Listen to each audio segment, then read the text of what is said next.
तर नमस्कार मित्रांनो, तुमच्या सर्वांचं स्वागत करतो माझ्या आणखी एका नवीन ब्लॉगमध्ये. तर आपण चाललो होतो कंपनीवर गेल्याच्या नंतरला आपल्या व्ही कंपनीमध्ये काही काम चालतं ते तुम्हाला माझ्या ह्या मिनी ब्लॉगमध्ये दाखवणार आहेत. तर चला बघूया.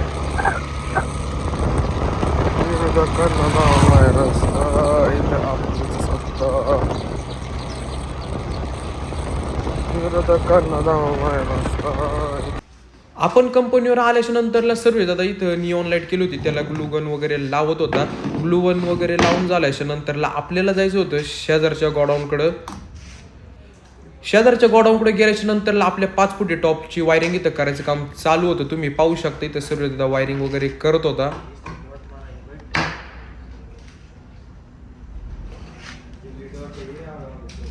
त्यानंतरला तुम्ही पाहू शकता इथं आपले ब्रँडचे पूर्ण टॉप कलर वगैरे करून रेडी झालते.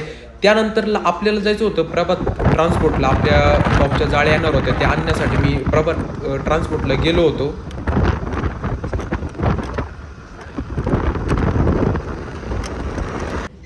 त्यानंतरला मित्रांनो, कंपनीवर आल्याच्या नंतरला कंपनीला व्हिजिट करण्यासाठी भरपूर असे कस्टमर आले ते जालन्यावरनं. तुम्ही पाहू शकता इथं दादा ते सर्वजण चर्चा वगैरे करत होते. चर्चा वगैरे झाल्याच्या नंतरला कोटेशनमध्ये काय मटेरियल येतं ते त्यांना आपल्या डिस्प्लेला वगैरे दाखवून दिलं होतं आपण. तुम्हाला बनवून घ्यावा लागणार ती पेटी. त्या प्लेअरची साईज आहे तेव्हा ही प्लेअरला प्रत्येकाची साईज वेगवेगळी असते. पेटी वेगवेगळी. त्यानंतरला मित्रांनो, तुम्ही बघू शकता इथं आपल्या 5 फुटी टॉपच्या बॅक पॅनलला फॅन वगैरे लावायचं काम चालू होतं. इथं सर्व आता फॅन वगैरे लावत होता. पूर्ण फॅन वगैरे मी खुलून दिल्याच्या नंतरला त्याने चेक वगैरे करून घेतले. त्यानंतरला लगेच लावण्यासाठी घेतले होते. त्यानंतरला आपण आलो होतो आपल्या नवीन गोडाऊनकडे, जिथं आपलं ओमजी काम करतो. तिथं तुम्ही बघू शकता इथं कुंदन वगैरे कलर वगैरे मिक्स करत होते. त्यानंतरला मित्रांनो, इथं आपला ओमजी कारागीर तुम्हाला तर माहितीच आहे, तो तर खूपच भयानक आहे. त्यानंतरला आपल्याला जार ठेवण्यासाठी एक टेबल बनवायचा होता, त्याचं तिथं तो काम करत होता. तुम्ही बघू शकता कटिंग वगैरे एकदम प्रॉपर अशी तो करत असतो.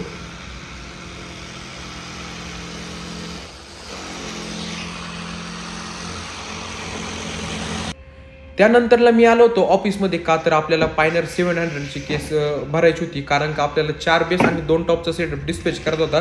त्याचीच इथं पायनरची केस आपल्याला भरायची होती. तुम्ही पाहू शकता इथं मी पायनरची केस वगैरे भरत होतो. त्यानंतरला आपण आलो होतो गोडाऊनच्या बाहेरला. तुम्ही पाहू शकता इथं टॉपला कलर वगैरे मारायचं काम चालू होतं. इथं कुंदन कलर मारत होता. त्यानंतरला त्याचं शूट करत होता, आपला परदेशी करत होता. तर असं आपल्या कंपनीमध्ये काम चालतं. जर तुम्हाला आवडलं असेल तर तुम्ही लाईक, कमेंट, शेअर, त्यानंतरला आपल्या यूट्यूब चॅनलला सबस्क्राईब करायला विसरू नका. तर धन्यवाद मित्रांनो. वेगवेगळ्या डिझाईन मध्ये